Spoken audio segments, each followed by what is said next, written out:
منځ خالي کېږي ده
हमारे साथ तशरीफ ला रहे हैं हमारे मुअज़्ज़ज़ मेहमान गिरामी हाल में तशरीफ ला रहे हैं जनाब सिराजुल हक साहब, उनके साथ में जनाब राशिदुल साहब तलबा पाकिस्तान का उनका पूर्व के साथ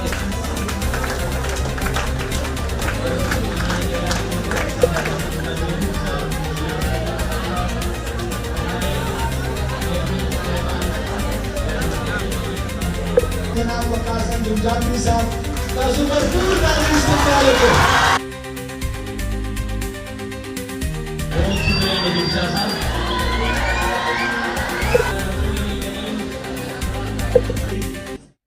बसदर कोमा और कल्चर बल से राज चलेगी आते वेच जमुन नखरा जाले जमुन कल्चर बाले जमुन ने सारे तालीम बाले जमुन पॉलिसी बाले सब कोशिश क्या इकबाल फरमायूं तोए ला होती उस रिश्ते से मोहब्बत रखी जिस रिश्ते से आती हो परवाज में होता ही तकदीर पर यकीन सदा खबर को जो मुंतर चाल कर्जों में कष्टा फिर दुबई में याना कर्ज वापस का बुलमुल गया पैसे में वापस करा तोले कर्जिदा हो कमराना राउडी और अल्लाह के युवा ने खर्च किया तो ये लाज से सिंबला वतन बचको د دې د بچکولو یو طریقه ده چې د دې زوړ نسل په ځای باندې موږ یو دیانتدار نوی نسل تیار کړو نوی قیادت تیار کړو د زړو قیادت کارنامه هم دغه ده ښه ده او که بده ده وطن یې درمنې کړی څه دلته ټول پوهان ناست دی ټاټلن د حکومت خبره نه کوم چې پلانۍ پارټۍ ښکته او پورته خو موږ چې کوم سبق ویلی دی بین الاقوامی کرایټیریا د یو حکومت د تللو چې کوم حکومت څه ته وایي او بد حکومت څه ته وایي بین الاقوامی زه د پولیټیکل ساینس طالب علم یم په هغې کې هم دا خبره یې زده کړې ده چې کوم حکومت هغه ته وایي چې هغه به خپل ولس ته امن ورکوي نو آیا دا وخت زموږ په دې وطن کې امن شته نن هم په دې وطن کې یره ده نن په دې میدان کې هر سړي کانټهدار کار د خپل کور نه چاپېر کړی دی زه هغه ورځ بلوچستان ته لاړم سره د ماښامه په سړکونو بیا زموږ د پاکستان د فوج یا د پولیسو حکومت نه وي ځینو خلک روزانه وژلې کېږي تاڼې غیر محفوظ پولیس غیر محفوظ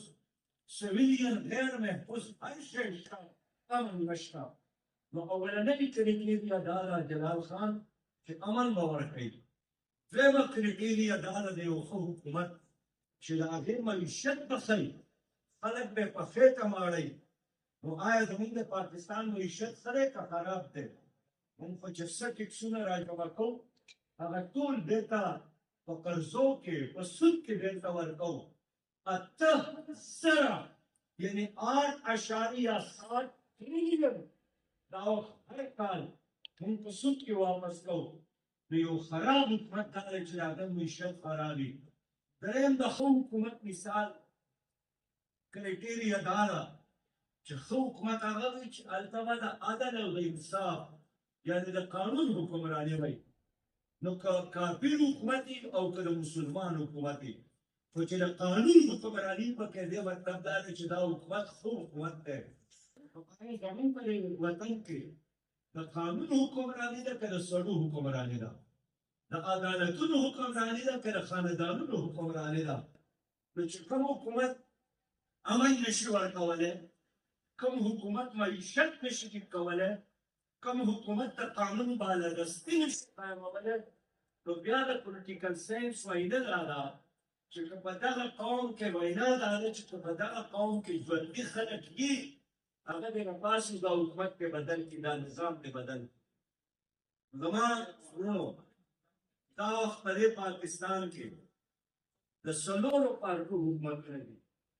د پیپل پارټي حکومت دی د مسلم لیگ حکومت دی د پی ټي آی حکومت دی د یو ټي ایم حکومت دی بېلې بېلې حکومتونه دي شکلونه مختلف دي د پارټۍ نومونه مختلف دي خو نظام د کراچۍ نه واله د چتراله پورې او د پاران او د خاران پورې بالکل دغه یو دی هر ځای کرپشن دی هر ځای ظلم دی هر ځای بې انصافي ده او هر ځای بدمني ده دې وجه نه دا بیمارۍ دي د دې بیمارۍ علاج څه دی ارسطو وایي چې یو ظالم حاکم له د سزا ورکولو په ځای زما زړه راغواړي چې هغه رعایته سزا ورکړم چې دا ظالم یې په ځان برداشت کړی دی موږ هغه ظالم رعایو چې ښه ورته پته ده چې دا ظالم دی ورله ووټ ورکوه خیر دی دا کرپټ دی ورله ووټ ورکوه خیر دی وروڼو دا وطن ستاسو دی دا وطن د دې غریبانانو دی د دې وطن ویایپي دلته ګراني شوه یا چا حمله وکړه ګرین کارډ ورسره دی امریکې ته هم تښتي برطانیې ته هم تښتي ستاسو د تېښتې رو ګودک نشته نو واحد حل دا دی چې د تاج الملوک نه دا درخواست وکړو چې دې قوم ته د دې طالبانو نه لیډرشپ ورکړه قیادت ورکړه مونږ دا اوس چې په کومه دنیا کې ژوند تېروو دې دنیا کې اوس لښکر نه چلېږي पुराने जमाने में प्रकाश भाई तरीका यही था कि जरगा होता था लश्कर बनता था दुआएं खैर और ब्याह गाना नाजी की पुरोसी अब वही लश्कर नहीं चलते उसका कंप्यूटर जमाना था उसका बटने जमाना था उसका आई जमाना था